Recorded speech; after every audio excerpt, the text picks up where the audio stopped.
Halo anak-anak kami, selamat bertemu kembali pada pelajaran matematika kita pada hari ini. Kita akan lanjutkan pelajaran kita dalam pembelajaran jarak jauh. Bapak harapkan kalian dalam keadaan sehat semua dan semua bersemangat untuk mengikuti pelajaran ini. Pada saat ini kita akan belajar mengenai cara melukis grafik fungsi kuadrat. Caranya seperti apa jika bentuk umumnya sama dengan seperti ini, y sama dengan ax kuadrat tambah bx tambah c. Nah, ada hal-hal yang perlu kamu perhatikan, yaitu apa yang telah kita pelajari hari-hari sebelumnya. Pada video-video sebelumnya sudah Bapak ajarkan tentang mencari sumbu simetri, sudah Bapak ajarkan tentang mencari nilai optimum. Nah, ini harus kamu kuasai ini. Nah, ini harus digunakan. Nah, kemudian kita mencari lagi titik potong sumbu X dan titik potong sumbu Y supaya gambarnya bisa lebih sederhana nanti. Nah, bagaimana caranya? Ada Bapak buat contohnya seperti ini. Perhatikan contoh berikut. Nah, uh, lukislah grafik fungsi Y sama dengan X kuadrat kurang 4X kurang 5. Ya. Nah, pertama kamu cari dulu titik potong sumbu X.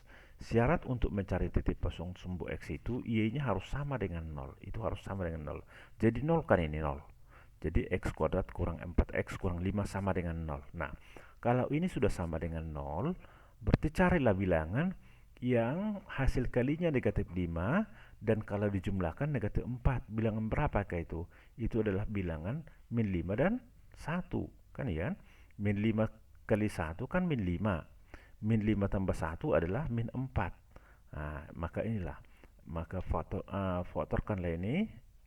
X kurang 5 kali X tambah 4 sama dengan 0. Nah, jadi ini pisah. Pisahkan ini. Ini pisahkan ya. Nah, pisahkan ini. X kurang 5 ini buat di sini. Tuliskan di sini. Nah, sedangkan X tambah 1 ini taruh di sini. Nah, ini. Nah, perhatikan, X kurang 5 sama dengan 0. Bilangan berapa dikurang 5 sama dengan 0? Tentu bilangan 5 kan? 5 kurang 5 sama dengan 0, maka dapatlah ini 5. Nah, maka dapatlah titik potong sumbu X yang pertama di titik 5,0 ini. Nah, atau biasanya disebut dengan X1 kan? Karena nilai X-nya ada 2, jadi X1, X2 ya. Kenapa 2? Karena ini pangkat 2. Nah, kemudian yang satu lagi, X tambah 1 sama dengan 0. Bilangan berapa ditambah 1 supaya sama dengan 0? Tentu negatif 1. Negatif 1 tambah 1 kan sama dengan 0. Maka dapat titik potong yang kedua itu min min 1,0 ya. Min 1,0. Nih. Oke, lanjut. Kemudian ya. Nah, ini nanti kita gambar ini. Ini nanti kita gambar. Nah, kemudian kita lanjutkan dengan mencari ini titik potong sumbu Y. Nah, syarat untuk mencari titik potong sumbu Y, X-nya harus 0. Jadi buat ini 0 semua. 0 pangkat 2 dikurang 4 kali 0 dikurang 5. 0, 0 kan? 0 pangkat 2 kan 0. Kurang 4 kali 0 juga 0. Kurang 5. 0 kurang 0 kurang 5 adalah negatif 5. Maka titik potong pada sumbu Y adalah 0,-5 ya. Nah, ini. Nah, nanti ketiga titik ini ini titik pertama misalnya ini ketiga titik ini 5,0 min 1,0 dan 0,5 itu kita gambar nanti ini dalam koordinat kartesius ya. Ini diingat ini. Nah, kemudian ada lagi kita pelajari lagi seperti yang kemarin mencari nilai sumbu simetri dan nilai optimum. Nilai sumbu simetri sudah Bapak ajarkan kemarin, rumusnya adalah X sama dengan min B per 2A. Nah, ini kalau ini persamaannya X kuadrat kurang 4X kurang 5, A-nya kan sama dengan 1 kan? Ini tidak ada angka di sini berarti angka 1. B-nya min 4, C-nya min 5. Maka gantilah min, tulis ini, B min 4 ini.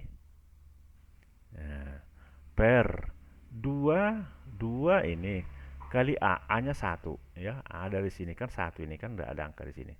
Nah, kemudian X sama dengan min B min 4 per 2 kali 1 2. Min 4 bagi 2 adalah min 2. Negatif dikali negatif adalah positif, maka X-nya sama dengan 2 ini. Nah, itu sumbu simetrinya. Nah, kemudian kita cari lagi nilai optimum.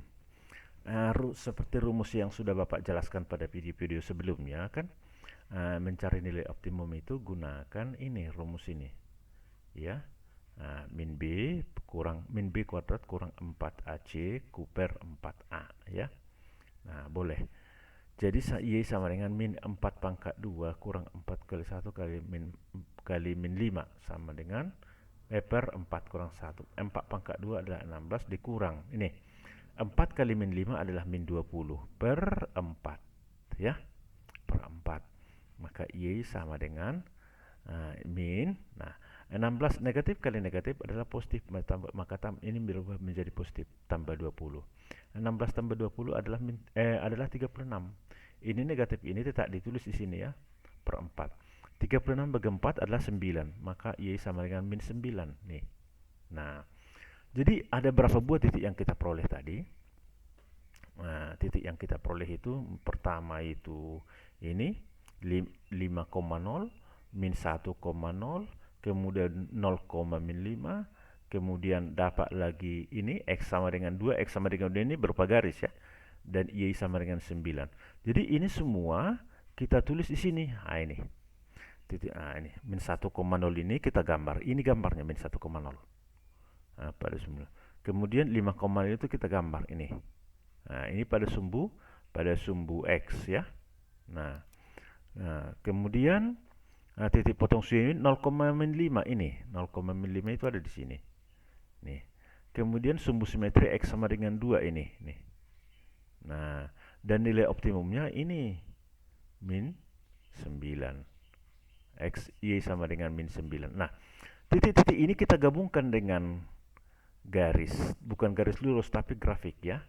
Nah, ini melalui 0, min 1,0, 0, min 5, terus 2, min 9. Nah, maka inilah yang disebut dengan titik puncak. 2, min 9 ini. Bisa dipahami ya? Inilah yang disebut dengan titik puncak. Dan inilah grafik fungsi kuadratnya. Ya. Ya, demikian pelajaran yang bisa Bapak sampaikan pada hari ini. Besar harapan Bapak kamu bisa memahaminya. Sampai di sini dulu yang penjelasan yang bisa Bapak jelaskan. Dan Bapak akhiri terima kasih. Semoga anak-anak kami dalam sekalian sehat semua. Terima kasih.